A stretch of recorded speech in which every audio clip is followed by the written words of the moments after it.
Hello everyone, welcome back to my channel. And अभी हम क्या कर रहे हैं, सेल का चैप्टर कर रहे हैं जिसपे अपन एनसीईआरटी की हर एक लाइन कवर कर रहे होंगे।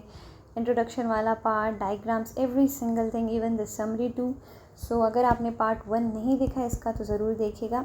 सो let's begin with part 2, cell envelope and its modification.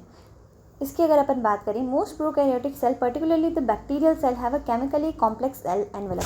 अगर अपन सेल एनवेलप की बात करें तो उसमें भी अपन यहाँ पे किसकी, प्रोकैरियोटिक सेल, जिनमें अपन ने देखा था कि कोई भी मेम्ब्रेन बाउंड ऑर्गेनेली नहीं होता है, उनकी पर्टिकुलरली अपन बात कर रहे हैं। और उसमें भी अपन किसकी बात कर रहे हैं, बैक्टीरियल सेल की। उनमें क्या होता है, केमिकली कॉम्प्लेक्स सेल एनवेलप होती है। ठीक है, the cell envelope consist of a tightly bound 3 layered structure. अब ये कॉम्प्लेक्स ही होती है, क्यों इसको अपन कॉम्प्लेक्स बोल रहे हैं, क्योंकि ये जो सेल एनवेलप होता है ये 3 लेयर की टाइटली बाउंड, बहुत ही ज़्यादा एकदम तीनों एक दूसरे से टाइटली बाउंड स्ट्रक्चर होती है, इससे बना हुआ है। जिसमें क्या है, the outer most glycocalyx followed by the cell wall and the plasma membrane. तो अपन को इतना तो पता ही है, देखो सबसे पहले क्या होती है, प्लाज्मा मेम्ब्रेन होती है, उसके बाद अपन को पता है क्या होता है, सेल वॉल होता है।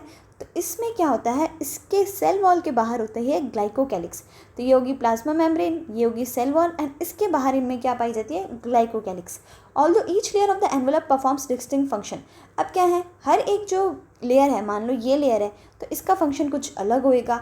सेकेंड वाली लेयर है सेल वॉल, इसका फंक्शन कुछ अलग होएगा, इसका फंक्शन भी क्या है, अलग अलग। तो सब क्या है, डिस्टिंक्ट फंक्शन परफॉर्म करती है, लेकिन they act together as a single protective unit. लेकिन अगर प्रोटेक्शन की बात आई, यहाँ पे कोई भी इनसे पंगा लेने आ गया तो ये तीनों एक साथ मिलकर प्रोटेक्शन की प्रोटेक्टिव यूनिट की तरह क्या करती है, काम करती है।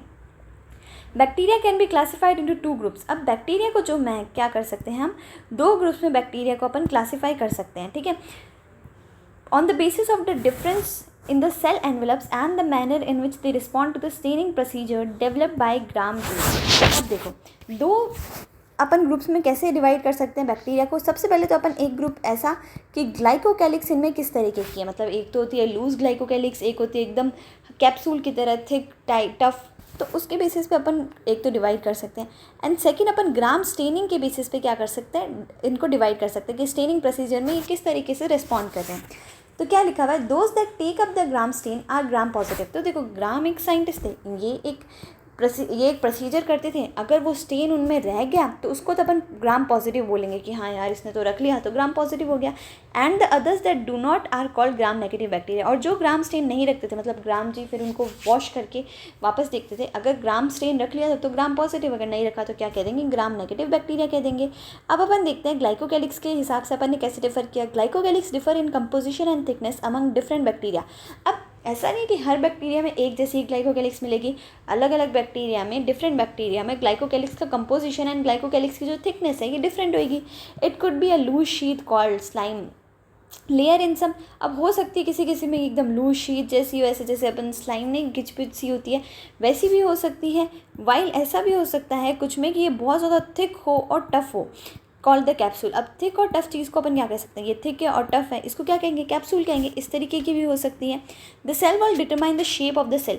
अब अपन ने ये तो क्या कर दी, ग्लाइकोकैलिक्स और की बात कर ली। अब ग्लाइकोकैलिक्स के अंदर अपन ने क्या देखा था, क्या आता है, सेल वॉल आता है, उसके अंदर प्लाज्मा मेम्ब्रेन। तो अब अपन सेल वॉल की अगर बात करें तो सेल वॉल आखिर करता क्या है, सेल वॉल जो है शेप ऑफ द सेल की सेल की शेप कैसे होएगी, ये सर्कुलर होएगा, ये गोल होएगा, ये स्क्वायर होएगा, जैसा भी होएगा, ये डिसाइड कौन करता है, सेल वॉल डिसाइड करता है। एंड साथ ही साथ में सेल वॉल क्या करता है, एक स्ट्रॉन्ग स्ट्रक्चरल सपोर्ट प्रोवाइड करता है ताकि बैक्टीरिया को बर्स्ट करने से या कोलैप्स करने से क्या करे, प्रिवेंट करे।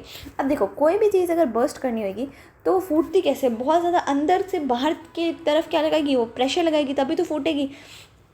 अब सेल वॉल क्या करती है, सेल वॉल इसको क्या करती है, फूटने नहीं देती, इसको बर्स्ट करने से या फिर इवन तो कोलैप्स करने से भी क्या करती है, प्रिवेंट करती है। ये भी सेल वॉल का ही क्या होता है, काम होता है। ठीक है, the plasma membrane is selectively permeable in nature. अब अपन इसके अंदर और आते हैं। अब अंदर क्या है, प्लाज्मा मेम्ब्रेन है। तो प्लाज्मा मेम्ब्रेन क्या होता है, सेलेक्टिवली परमेएबल। ऐसे नहीं है तुम मुंह उठा के आए हो प्लाज्मा मेम्ब्रेन के, आओ आओ अंदर आ जाओ, नहीं। प्लाज्मा मेम्ब्रेन सेलेक्टिवली परमेएबल होती है नेचर में and interacts with the outside world. And साथ ही साथ में प्लाज्मा मेम्ब्रेन बाहर की दुनिया से भी क्या करती है, संबंध रखती है, इंटरेक्ट करती है। This membrane is similar structurally to that of the eukaryote. अब ये बड़ी इंपॉर्टेंट लाइन है, एकदम याद रख लेना। ये जो मेम्ब्रेन होती है प्लाज्मा मेम्ब्रेन, ये स्ट्रक्चर में, बाकी किसी चीज़ में बात नहीं करा, स्ट्रक्चर में किसके सिमिलर होती है, यूकैरियोट के। तो आंखें बंद करो और याद करो, देखो जो प्लाज्मा मेम्ब्रेन है ये स्ट्रक्चर में किसके सिमिलर होती है, यूकैरियोट्स के, ठीक है। और open your eyes. A special membranous structure is the mesosome which is formed by the extension of plasma membrane into the cell। अब देखो अब क्या होता है, प्लाज्मा मेम्ब्रेन की बहुत ही कुछ कमाल की बातें हैं। तो एक स्पेशल सा बहुत ही स्पेशल मेम्ब्रेनस स्ट्रक्चर होता है जिसको अपन मेसोसोम कहते हैं, जो कि एक्सटेंशन ऑफ प्लाज्मा मेम्ब्रेन की, देखो ये सेल की प्लाज्मा मेम्ब्रेन है मान लेते हैं, इसके ही क्या करते हैं, इसके ही एक्सटेंशन से ये क्या बनता है, मेसोसोम बनता है, ठीक है। और ये कैसा एक मेम्ब्रेनस स्ट्रक्चर है। These extension are in the form of vesicle, tubules and lamellae. अब ये जो एक्सटेंशन की अपन बात कर रहे हैं प्लाज्मा मेम्ब्रेन की, ये किसके फॉर्म में हो सकता है, वेसिकल्स की फॉर्म में हो सकता है, ट्यूब्यूल्स की फॉर्म में हो सकता है, एंड किसकी फॉर्म में हो सकता है, लेमिले की फॉर्म में हो सकता है, VTL, ठीक है। जैसे होता है कतल तो ये है वतल, तो वेसिकल्स, ट्यूब्यूल्स एंड लेमिले के फॉर्म में क्या हो सकता है। They help in cell wall formation. अब ये ऐसे ही नहीं है, ये जो मेसोसोम्स हैं, जो वतल, VTL, वेसिकल्स, ट्यूब्यूल, लेमिने, ये क्या क्या करते हैं, सेल वॉल, देखो यहाँ पे क्या लिखा हुआ है, सेल वॉल फॉर्मेशन में हेल्प करते हैं, DNA रेप्लिकेशन में हेल्प करते हैं, डिस्ट्रीब्यूशन टू डॉटर सेल में भी हेल्प करते हैं। मतलब ये तो प्लाज्मा मेम्ब्रेन थी, अब ये सेल वॉल फॉर्मेशन में भी मेसोसोम हेल्प कर रहे हैं। फिर है ना DNA आता है तो DNA के रेप्लिकेशन में भी हेल्प कर देते हैं। उसके बाद इसका डिस्ट्रीब्यूशन डॉटर सेल में, इसका डिस्ट्रीब्यूशन कराने में भी मेसोसोम्स क्या करते हैं, हेल्प कर देते हैं, ठीक है। They also help in respiration, secretion processes to increase the surface area of the plasma membrane and enzymatic content. इसके साथ ये क्या करते हैं, ये कहते हैं अच्छा चलो हम इतना ही नहीं, तुम्हारा रेस्पिरेशन हम पे छोड़ दो, तुम्हारा रेस्पिरेशन भी हम करा देंगे, सिक्रीशन प्रोसेस भी जो होता है इनके अंडर कंट्रोल आ जाता है, कि सिक्रीशन प्रोसेस में भी ये क्या करते हैं, हेल्प कर रहे हैं। एंड साथ ही साथ में क्या कर रहे हैं, इंक्रीज़ करते हैं सरफेस एरिया प्लाज्मा मेम्ब्रेन का। क्योंकि अब देखो कभी भी कोई चीज़ ऐसे है, ठीक है, और एक चीज़ ऐसे है, तो कहीं ना कहीं सरफेस एरिया क्या होता है, इंक्रीज़ हो रहा है, ठीक है ना। और साथ ही साथ में एंजाइमेटिक कंटेंट भी जो है इंक्रीज़ करा है। अब सरफेस एरिया इंक्रीज़ होएगा, एंजाइम्स इंक्रीज़ होंगे, एंजाइमेटिक कंटेंट भी इंक्रीज़ होएगा। In some prokaryotes like cyanobacteria there are other membranous extension into the cytoplasm called chromatophore which contain pigment. अब कुछ प्रोकैरियोट्स में क्या होता है, जैसे कि साइनोबैक्टीरिया की बात कर लेते हैं। देखो प्रोकैरियोट्स की बात करें तो एक प्रोकैरियोट आपको याद रखना है कौन है, cyanobacteria. Cyanobacteria is a kind of prokaryote. तो अगर इसकी बात करें, they are other membranous structure, ये क्या है, दूसरे तरीके की क्या है, मेम्ब्रेनस स्ट्रक्चर होते हैं इनटू द साइटोप्लाज्म, जिसको अपन क्या कह रहे हैं। अब साइनोबैक्टीरिया में अलग तरीके के मेम्ब्रेनस स्ट्रक्चर होते हैं साइटोप्लाज्म में, जिसे अपन कहते हैं क्रोमेटोफोर, जो कि पिगमेंट कंटेन करता है, ठीक है। तो अभी तो अपन ने मेसोसोम्स के बारे में पढ़ा, फिर अपन को इन्होंने बताया कि यार प्रोकैरियोट्स भी होते हैं, जैसे कि साइनोबैक्टीरिया हो गए, उसमें दूसरे मेम्ब्रेनस एक्सटेंशन होते हैं साइटोप्लाज्म के अंदर, जिसे अपन क्रोमेटोफोर कह रहे हैं, जो क्या कंटेन करते हैं, पिगमेंट्स कंटेन करते हैं। अगर आप चाहो तो मैं ये पूरा पैराग्राफ समझा के, जैसे हर पैराग्राफ समझा के उसका फिर समरी भी आई कैन गिव, ताकि वो कवर अप हो जाए। Let's try it. Bacterial cell may be motile और नॉन मोटाइल। अब देखो बैक्टीरियल सेल जो है वो मोटाइल भी हो सकते हैं या नॉन मोटाइल भी हो सकते हैं। मोटाइल का मतलब क्या होता है, जो चल सकते हैं, नॉन मोटाइल मतलब ऑफकोर्स जो नहीं चल सकते हैं, ठीक है। If motile they have a thin filamentous extension from their cell wall called flagella. अगर मान लेते हैं कि बैक्टीरिया की जो सेल है वो मोटाइल है, मतलब वो चल सकते हैं, तो उनमें क्या होगा, एक पतली सी फिलामेंटस एक्सटेंशन होगी उनके सेल वॉल से। याद रखना सेल वॉल, तो ये मान लेते हैं अपन सेल वॉल एक बार स्क्वायर शेप में कर रहे हैं, ठीक है, ताकि एकदम कन्फ्यूजन आ रहे। तो उनके पास क्या होता है, उनकी सेल वॉल में एक पतली सी फिलामेंट जैसी एक्सटेंशन होती है। अब इसको अपन कहते हैं फ्लैजिला। कैसा जीला, इनका एक जीला रहता है, तो ये है फ्लैजिला, ठीक है। Bacteria show a range in the number and arrangement of flagella. अब ऐसा नहीं है बैक्टीरिया में नंबर भी यार 10 फ्लैजिला होते हैं तो 10 ही होंगे, या फिर इस तरीके से लगे हैं तो इसी तरीके से लगेंगे, नहीं, नंबर में और अरेंजमेंट में ये एक वेराइटी ऑफ रेंज दिखाता है। Bacteria flagellum is compose of 3 part. अब बैक्टीरिया का जो फ्लैजिला है, अब इतू सा फ्लैजिला जो कि थिन है, फिलामेंटस एक्सटेंशन है सेल वॉल से, अब ये भी 3 पार्ट से कम्पोज है, जिसमें कौन सा है, FHB, filament, hook, basal body. जिसमें क्या क्या आता है, फिलामेंट आता है, हुक आता है, बेसल बॉडी। वापस याद करो, फिलामेंट, हुक और बेसल बॉडी से क्या बना हुआ है, बैक्टीरिया का फ्लैजिला बना हुआ है। The filament is the longest portion. अब देखो F से फ्लैजिला, F से फिलामेंट, तो कुछ तो भाईचारा दिखाना पड़ेगा। तो फिलामेंट इसमें क्या होता है, लॉन्गेस्ट पोर्शन होता है, and extend from the cell surface to the outside. और सेल का जो सर्फेस है इससे बाहर तक क्या करता है, एक्सटेंड करता है। क्विक रिकैप ले सकते हैं।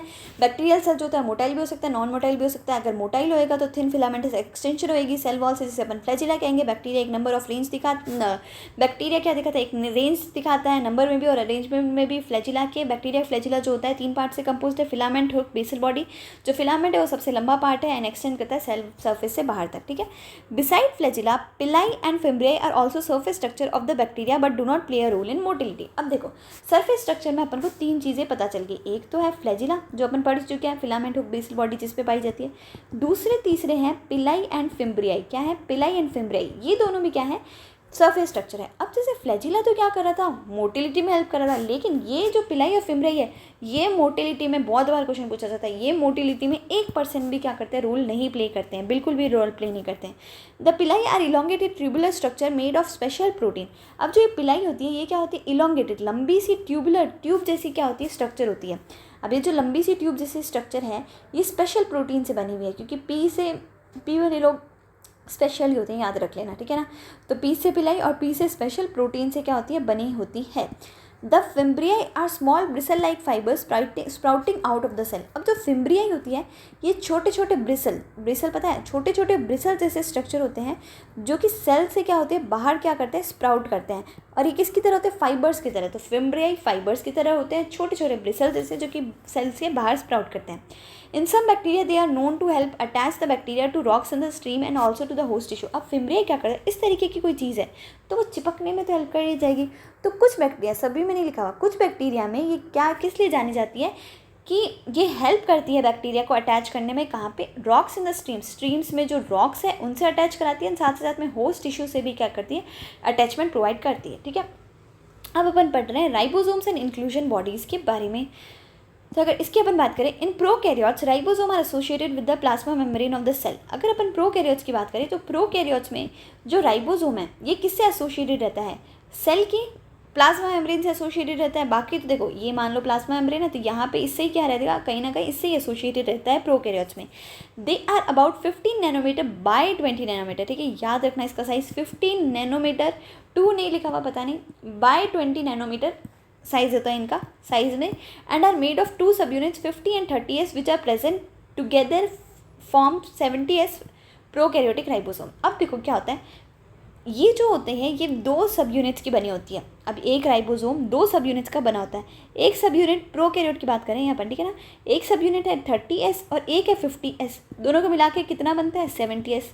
यही मैथ्स बायो में जब मैथ्स यूज़ करते हैं तो ऐसी मैथ्स निकल के आती है। तो एक्चुअली ये ऐसा कुछ नहीं है, ये इनमें जो डेंसिटी होती है गिरते किस तरीके से उसके अकॉर्डिंग, मतलब पहले तो एक जाता है इंसान तो 50s, दूसरा है 30s, दोनों एक साथ जाके 70s बन रहे हैं। ये अलग लॉजिक है जिस पे अपन को नहीं जाना है। Ribosome are the site of protein synthesis. Ribosome अब यार राइबोसोम बहुत हो गया। राइबोसोम ये करता क्या है, ये प्रोटीन सिंथेसिस का साइट है। मतलब यहाँ पे राइबोसोम में क्या होता है, प्रोटीन का सिंथेसिस होता है। Several ribosome may attach to a single mRNA, मान लेते हैं ये है mRNA। तो इतने सारे राइबोसोम आते हैं, कहते हैं आ जाओ इस पर चिपक जाओ, तो बहुत सारे राइबोसोम इस पर आके अटैच हो जाते हैं and form a chain called polyribosome और पॉलीसोम। अब यहाँ पे एक चेन बन गई। अब इस चेन को मैं क्या कहूँगी, पॉलीराइबोसोम या फिर पॉलीसोम, पॉलीराइबोसोम एंड पॉलीसोम, या फिर तो पॉलीराइबोसोम कह दो या फिर पॉलीसोम कह दो। अब आपसे कभी भी कोई पूछे पॉलीराइबोसोम मतलब बहुत सारे राइबोसोम, पॉलीसोम ये भी मतलब बहुत सारे राइबोसोम, ठीक है। The ribosome of a polysome translate the mRNA into protein. अब क्या होता है, एक पॉलीसोम क्या है, mRNA के ऊपर बहुत सारे राइबोसोम अटैच है। तो जो राइबोसोम है एक पॉलीसोम का, वो ट्रांसलेट करता है mRNA को किसमें, प्रोटीन में। mRNA, ये mRNA था, इस mRNA को ये कहता है, ये राइबोसोम कहता है चल भाई ला प्रोटीन में तो बदल जा, मज़ा ही आ जाता है लाइफ में। चलो फिर है इंक्लूजन बॉडीज़ के बारे में अगर अपन बात करें, reserve material in prokaryotic cell are stored in the cytoplasm in the form of inclusion bodies. अब जो रिजर्व मटेरियल है, अब रिजर्व मटेरियल क्या होता है, जिस चीज़ को अपन को संभाल के रखना है, जिस चीज़ को अपन को रिजर्व करना है। तो रिजर्व मटेरियल होता है प्रोकैरियोटिक सेल में, वो किस में स्टोर्ड रहता है, साइटोप्लाज्मा में स्टोर रहता है इन the form of inclusion body. ये रहता है, तो ये मान लेते हैं साइटोप्लाज्मा है। अब साइटोप्लाज्मा में रिजर्व मटेरियल स्टोर तो रहेगा, लेकिन किसकी फॉर्म में, एफबी नहीं, IB इंक्लूजन बॉडीज़ के फॉर्म में। These are not bound by any membrane system and life free in cytoplasm. अब ये जो होते हैं इंक्लूजन बॉडीज़, ये किसी भी मेम्ब्रेन से बाउंड नहीं होते, एकदम अच्छे से याद रखना। ये प्रोकैरियोटिक सेलों में अपन बात करें तो इस ऐसे ही याद रख लोगे, किसी मेम्ब्रेन सिस्टम से तो ये बाउंड होंगे नहीं प्रोकैरियोटिक है तो। एंड ये साइटोप्लाज्मा में फ्री आज़ाद घूमता है, ठीक है। Example phosphate granule, cyanophycin granule, glycogen granules. अब 3 तरीके की ग्रेन्यूल्स अपन को याद रखना है, ठीक है। PG, CG, GG. PG, CG, GG. Phosphate granule, cyanophycin granule and glycogen granule. PG, CG, GG. PG, CG, GG, ठीक है। Gas vacuoles are found in blue, green and purple and green photosynthetic bacteria. जो gas vacuoles होते हैं ये किस किस में पाए जाते हैं? अगर अपन गैस वैक्यूल्स की बात करें तो ये blue, green, purple and green photosynthetic bacteria में पाए जाते हैं। तो एकदम अच्छे से याद रखना, ये भी क्वेश्चन बहुत बार पूछा जा चुका है कि जो गैस वैक्यूल है ये blue, green, purple and green. देखो ग्रीन अपन को याद हो गया, ब्लू ग्रीन याद हो गया, एक पर्पल और याद रखना। ऐसे फोटोसिंथेटिक बैक्टीरिया में पाए जाते हैं गैस वैक्यूल्स। अब अपन बात करें किसके बारे में? यूकैरियोटिक सेल्स के बारे में। रेडी, ठीक है ना। तो अगर अपन यूकैरियोटिक सेल्स के बारे में बात करें तो eukaryotic includes all the protist, plants, animals and fungi. अब यूकैरियोट्स कहता है कि प्रोटिस्टा, देखो सबसे पहले तो मोनेरा आता है, उसका क्या आता है? प्रोटिस्टा, प्लांट्स, एनिमल, फंजाई, यही तो क्लासेस बची। तो यूकैरियोट्स कहता है मोनेरा तू भाई प्रोकैरियोटिक, मैंने बाकी चारों मेरे हैं, प्रोटिस्टा, प्लांट्स, एनिमल, फंजाई। अब क्यों है ये भी अपन देख लेंगे बाद में।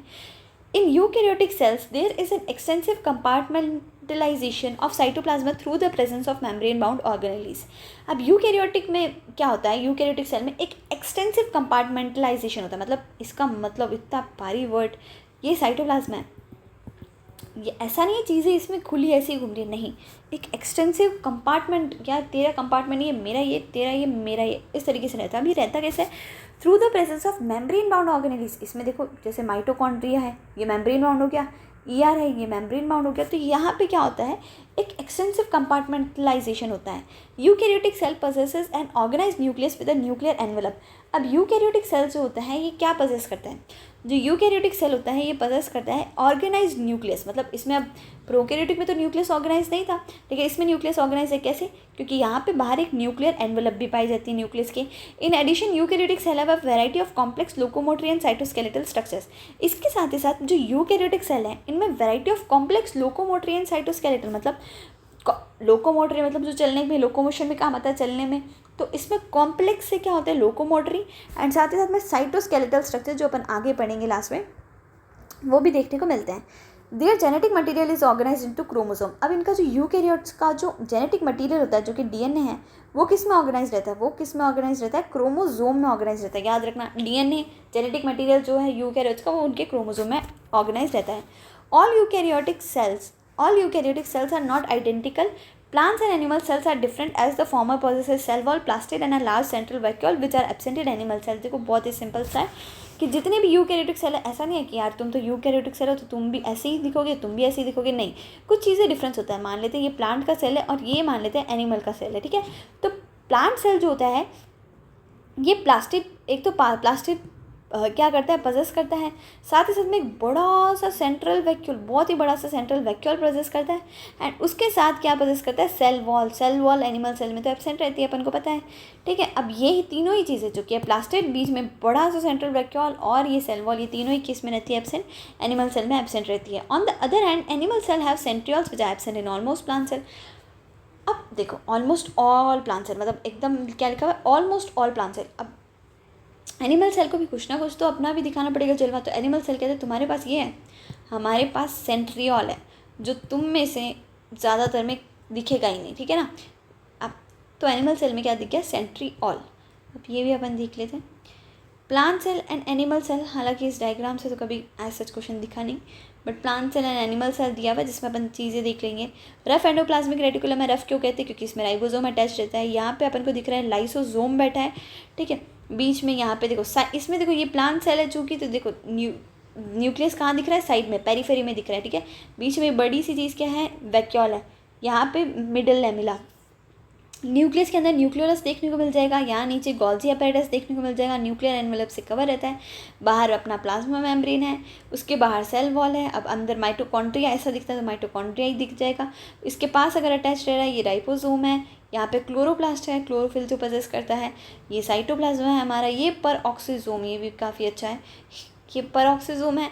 फिर ये जो है ये माइक्रोट्यूब्यूल दिखाया हुआ है, सब चीज़ें आगे है डिटेल में हर चैप्टर में दिखाई हुई।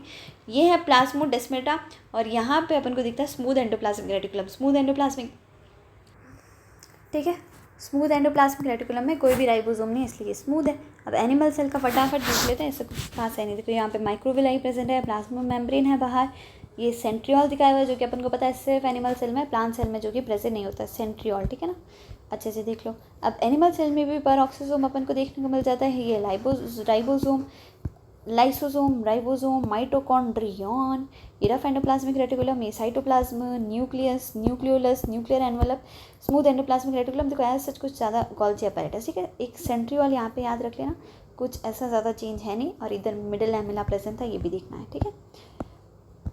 Late us now look at individual cell organelle to understand and उसका फंक्शन अपन सीख सके, जान सके, पहचान सके।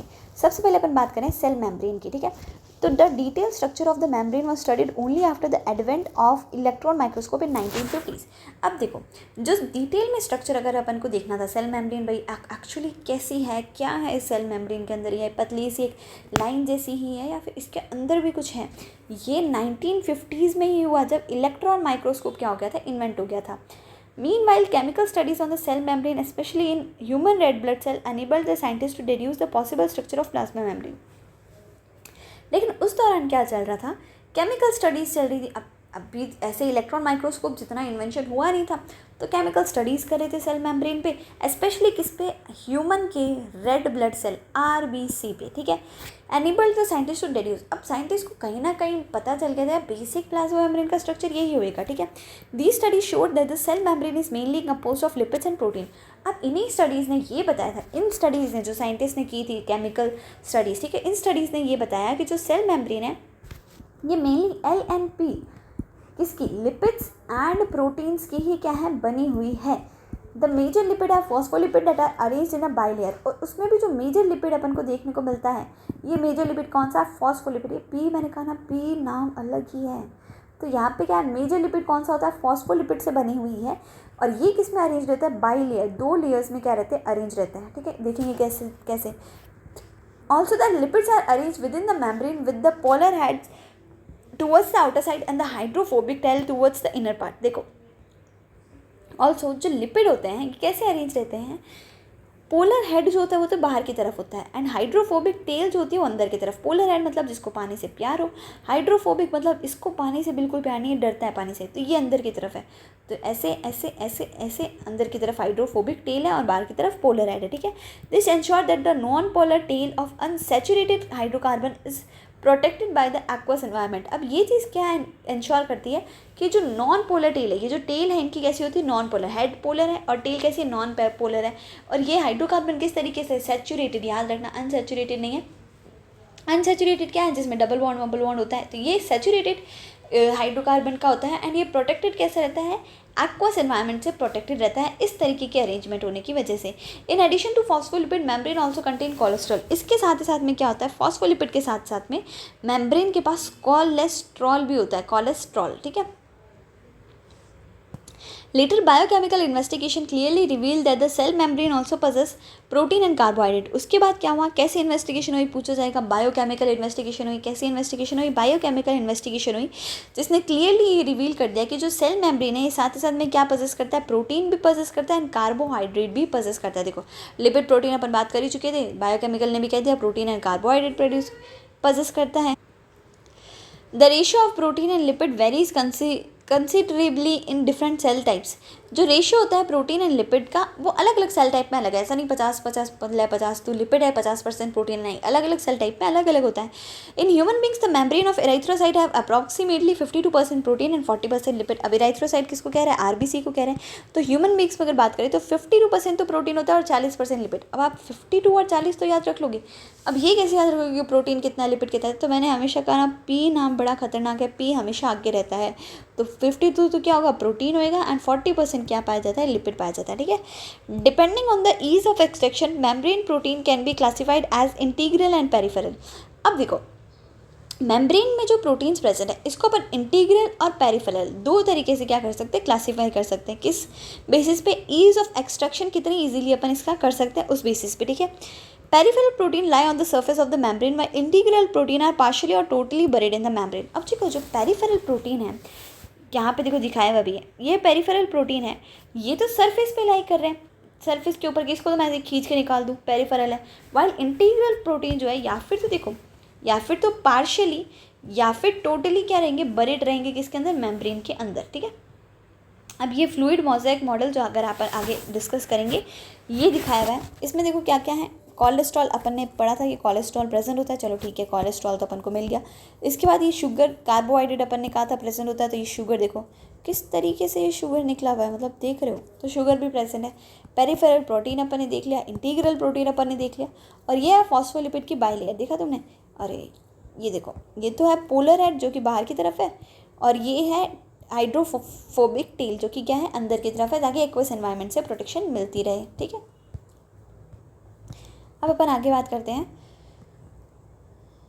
An improved model of the structure of cell membrane was proposed by Singer and Nicholson 1972, widely accepted as fluid mosaic model। अब क्या हुआ था, एक इम्प्रूव किया हुआ मॉडल सेल मेम्ब्रेन का, ये सेल मेम्ब्रेन था, इसका स्ट्रक्चर का एक इम्प्रूव मॉडल किया, एकदम अच्छे से अपन ने थोड़ा इम्प्रूव करके दिया है, और ये प्रपोज किया था 1972। कितना, बहुत तरक्की जब हो रही थी 1972 में, 72 को 72 कह रहे हैं, तब बहुत तरक्की हो रही थी उस टाइम।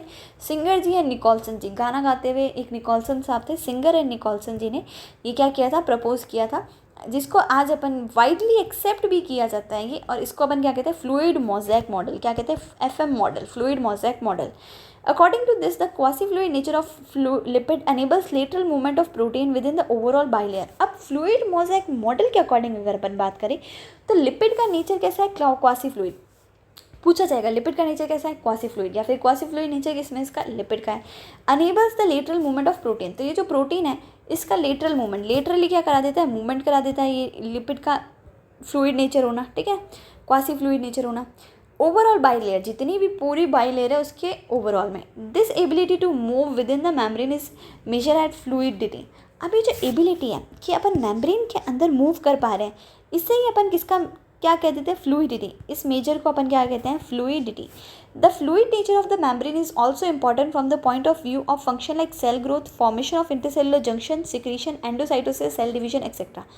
अब जो ये फ्लूइड नेचर है मेम्ब्रेन का, ये सिर्फ इसी चीज़ के लिए नहीं, और भी चीज़ों के लिए इंपॉर्टेंट है। फ्रॉम द जंक्शन, देखो सेल ग्रोथ, ये फ्लूइड नेचर की वजह से सेल ग्रोथ करती है, ये अच्छे से याद रखना, ये क्वेश्चन पूछे जाते हैं कोचिंग इंस्टीट्यूट में, तो हमेशा मिलेगा ये क्वेश्चन। एक तो देखो ये सेल है, इसको ग्रो अगर करना है तब भी ये फ्लूइड नेचर क्या है, इंपॉर्टेंट है। अब इंटरसेलुलर मतलब दो सेल्स के बीच का जो जंक्शन है, इसके लिए भी ये फ्लूइड नेचर क्या है, इंपॉर्टेंट है।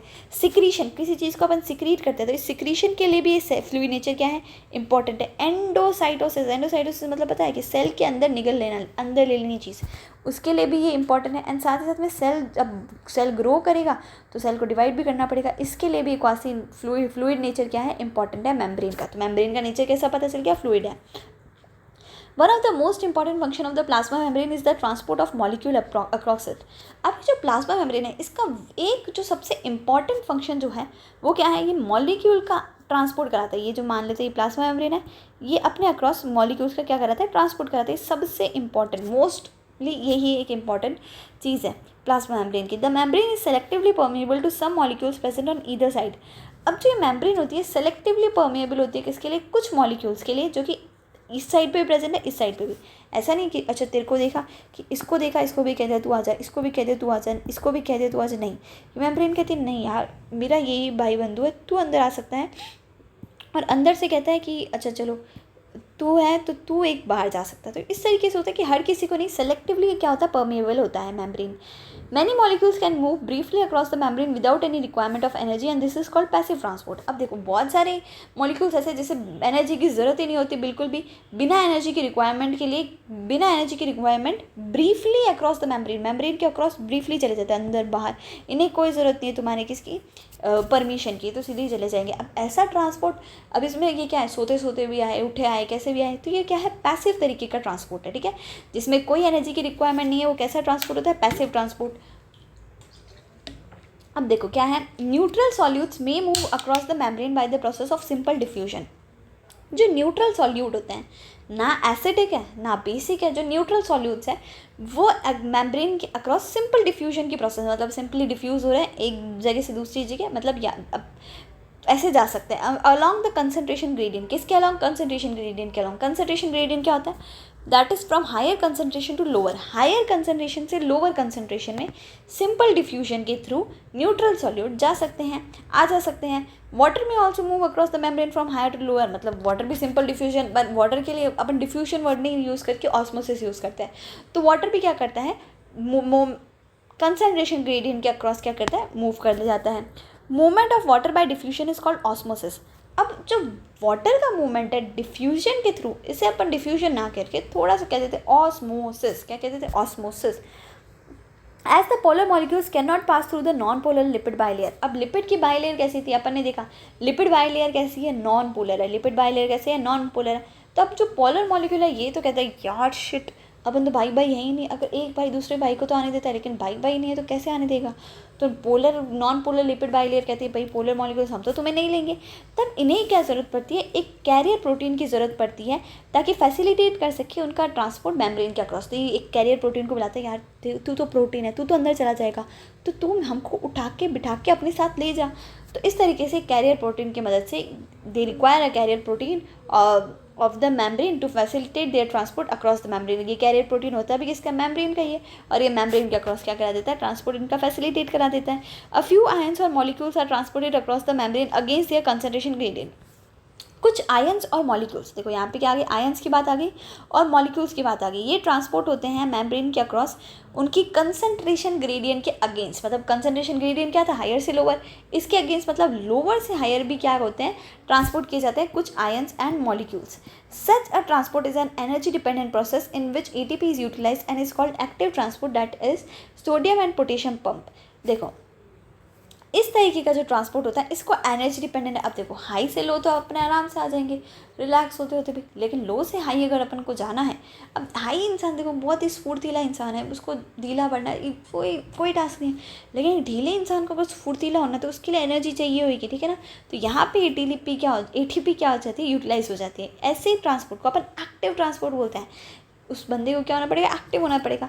इस एक्टिव ट्रांसपोर्ट का एग्जांपल है सोडियम पोटेशियम पंप। इस एक्टिव ट्रांसपोर्ट का क्या एग्जांपल है? Sodium potassium pump. तो यहाँ तक तो अपन ये चैप्टर कंप्लीट कर लिया। हाफ आवर की अभी मैं वीडियोस बना रही हूँ, तो इसमें आपको जो भी कमी लगती है कि मेरे को जल्दी पढ़ाना चाहिए, सीधे एक लाइन जैसे कोई भी लाइन पढ़ी, cilia and flagella are hair like outgrowth of the cell membrane. Cilia flagella क्या है? सेल मेम्ब्रेन की हेयर जैसी आउटग्रोथ है। इतना ही सिंपली समझाना है। तो इस तरीके से भी ताकि चैप्टर जल्दी कंप्लीट हो, आप कोचिंग से पढ़ के आओ और आप सिर्फ एक NCERT का एक रीकैप ले लो। इस तरीके से पढ़ाना है तो वैसे भी पढ़ा सकते हैं, थोड़ा डिटेल में जाके पढ़ाना है तो वैसे भी पढ़ा सकते हैं। समरी करवानी है या नहीं, क्वेश्चंस भी अगर प्रैक्टिस करने हैं या नहीं, जो भी करना है, जो भी आपकी जिस भी टाइप की फरमाइश है तो कमेंट्स में ज़रूर बताइएगा। वीडियो अच्छी लगी वो भी बताइएगा, नहीं अच्छी लगी तो भी बता दीजिएगा। Thank you so much for watching and this was it. Next lecture में मिलते हैं। अभी हाफ आवर का बना रहे, आगे ज़्यादा बना देंगे। सो पढ़ते रहिए एंड ज़रूर आप नीट में सेलेक्ट हो। 12th बोर्ड के लिए प्रिपेयर कर रहे हैं, अभी 11th के लिए प्रिपेयर कर रहे हैं, जिस चीज़ के लिए भी प्रिपेयर कर रहे हैं वहाँ पे आप धूम मचाएं, अच्छा करें। Thank you so much.